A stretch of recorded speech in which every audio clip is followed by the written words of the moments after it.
Having a past life is not the initial conclusion that you come to. You try and figure out any other way he could have.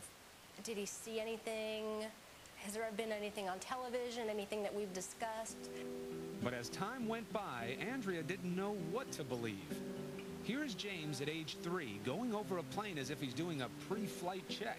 He would continue to say and do things that were puzzling, like the time his mom bought him a toy airplane. And I said, oh, look, there's a bomb on the bottom of it. He said, that's not a bomb, Mama, that's a drop tank. A drop tank? I'd never heard of a drop tank. I didn't know what a drop tank was. Andrea's mother suggested she look into the work of counselor and therapist Carol Bowman. Bowman has written 2 books, both supporting the proposition that sometimes the dead can be reborn. We are taught from a very early age in this culture, in the Judeo-Christian culture, that reincarnation doesn't exist. Once you observe this in a child, and the evidence is very compelling, you have to open up to another explanation for what is going on.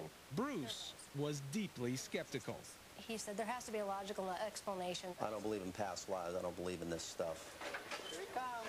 But with the violent nightmares recurring 3 and 4 times a week, the Leinigers felt they had to do something. So with guidance from Bowman, they cautiously began to encourage James to share his memories. They say the result was startling. The nightmares immediately started reducing in frequency. He went down from 3 or 4 times a week to maybe 1 a week, 1 every other week. And at that point was when he started to articulate more about these past life memories. Seems normal enough, a little boy improving when his troubles are directly addressed. But Bowman says this is more, that James was forthcoming because this is the age when former lives are most easily recalled. They haven't had the cultural conditioning, the layering over of experience in this life, so that the memories can percolate up more easily. These memories tend to fade between the ages of 5 to 7.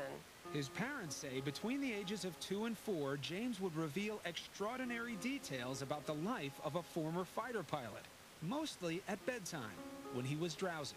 Bruce said, what happened to your plane? He said, it crashed on fire. And Bruce said, why did your airplane crash? And he said, it got shot. And Bruce said, well, who shot your plane? And I'll never forget the look on his face. He went, oh, the Japanese. Still, despite these extraordinary stories, Bruce remained dubious. Almost to prove they couldn't be true, he began to piece together the details James was sharing. And what he found, he says, shook him to the core. For in many instances, the stories appeared to match the facts. James seemed to be recalling real events, real people, in the life of a man who'd been dead for almost 60 years.